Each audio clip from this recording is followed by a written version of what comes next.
Shalom Bapak Ibu Saudara yang terkasih di dalam Tuhan. Kejadian 4 ayat 20 sampai dengan 22. Demikian firman Tuhan. Ada itu melahirkan Yabal, dialah yang menjadi bapa orang yang diam dalam kemah dan melihara ternak. Nama adiknya ialah Yubal, dialah yang menjadi bapa semua orang yang memainkan kecapi dan suling. Zila juga melahirkan anak yaitu Tubal Kain, bapa semua tukang tembaga dan tukang besi. Adik perempuan Tubal Kain ialah Naamah. Bapak Ibu, Kejadian 4 ayat 17 dimulai dengan keturunan Lamek. Sedangkan Lamek adalah keturunan daripada Kain. Lamek ini memilih untuk hidup sebagai bigami. Bigami itu dia menikahi 2 orang istri. Nah, Lamek ini sempat membuat cerita, membual lah kepada kedua istrinya bahwa dia itu akan membunuh seseorang yang mencederai dirinya. Dan bahwa di masa depan dia akan lebih hebat, ya. Dia mengatakan dia akan menandingi kebiadaban Kain. Dia mengutarakan bahwa dia lebih kuat dan lebih mampu untuk menghukum orang lain. Alasannya adalah apabila Kain itu dilukai, maka orang yang melukai Kain harus dibalaskan 7 kali. Nah, di sini Lamek mengatakan bahwa yang melukai dia harus dilukai 70 kali. Tapi apa yang dikatakan Lamek ini walaupun bersifat bualan, bersifat omong kosong, bersifat menyombongkan diri, tapi masih jauh lebih bagus menurut saya daripada tuntutan Yesus dalam menyuruh kita manusia untuk mengampuni saudara-saudara kita. Yesus mengatakan bahwa apabila ada saudara kita melakukan kesalahan atau telah menyakiti kita, bahwa kita itu harus mengasihi dan mengampuni saudara kita sebanyak 70 kali 7 kali. Yesus jauh lebih banyak hitungannya. Di sisi lain, kedua istri Lamek ini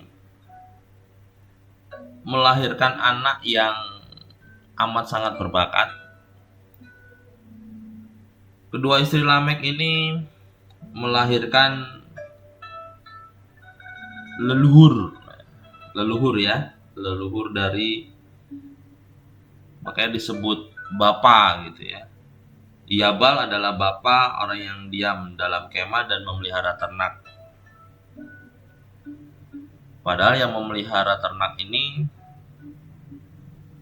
Habel, ya, dimulai dari Habel.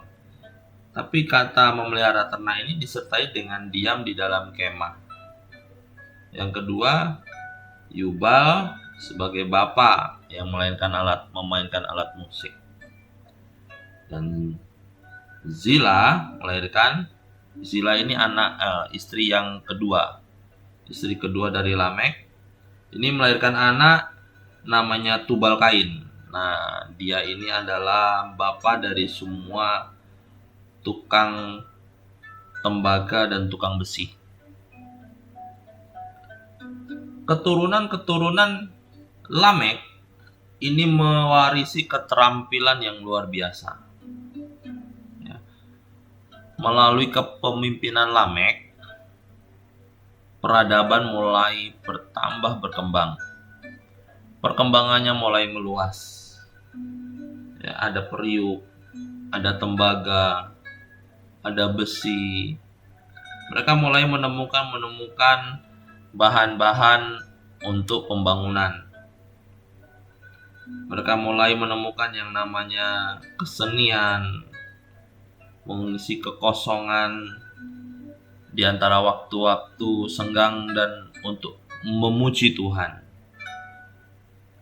Nah, di sini juga kita pahami dan kita pelajari bahwa yang namanya Yabal, anak pertama dari Ada, istri pertama Lamek, ini juga bersifat nomaden. Kenapa nomaden? Selain beternak, dia hidup dalam tenda. Jadi kalau kita sering lihat film The Passion of Christ ya, di mana mereka itu hidup dalam tenda, terus berpindah-pindah. Nah, mereka hidup itu ada sejarahnya, yaitu dari Yabal. Mereka berpindah dan membawa ternak. Nah, inilah kenapa Yabal disebut sebagai bapa dari orang-orang yang berkemah dan memelihara ternak. Dan itu menjadi sebuah sejarah yang lama sekali. Nah, saudaranya yang lain dari ibu yang lain, yang namanya Tubal Kain, ini mulai mengembangkan yang namanya musik, sains, dan mungkin teknologi. Nah, disinilah mulailah manusia itu menemukan atau mencoba membentuk pola ibadah yang teratur walaupun sederhana. Dengan adanya musik, dengan adanya seruling, dengan adanya kecapi, mulailah hadir di mana musik itu dipenuhi dengan bunyi-bunyian. Dan di ayat 26 dikatakan bahwa di waktu itulah orang mulai memanggil nama Tuhan. Di sini bisa dimaknai bahwa mereka sudah memulai yang namanya 2-3 orang berkumpul, ya. Bisa mulai lebih banyak orang untuk beribadah dan memulai kembali mengenal dan memanggil nama Tuhan. Nah, di sini bisa dibilang bahwa tetap Allah tidak meninggalkan manusia. Tapi karena manusia itu selalu jatuh dalam godaan, selalu jatuh dalam kesombongannya dan kemarahannya serta keangkuhannya, maka manusia ini bisa dibilang sudah menjauh dari Allah. Nah, di sini juga kita melihat bahwa ambiguitas manusia itu mulai bertambah, mulai melebar. Di sisi lain, manusia itu diciptakan serupa dan segambar dengan Allah. Tapi di sisi lain juga manusia ini memperlihatkan kecacatannya. Manusia yang tadinya tidak pernah kehilangan martabat, tidak pernah kehilangan kesempatan, tidak pernah kehilangan kehormatan. Sekarang manusia berbeda. Manusia sudah terlalu jauh jatuhnya. Bahkan manusia itu mudah meledak dalam emosi dan amarah. Manusia itu mudah meletus dalam kecongkakan dan kepahitan. disinilah kita semakin jauh dari Allah. Dan di sini juga kita harus menemukan titik kembali kepada Allah. Sebab oleh darahnya yang kudus, Allah sudah memberikan jalan buat manusia kembali dalam pangkuannya. Tuhan Yesus memberkati.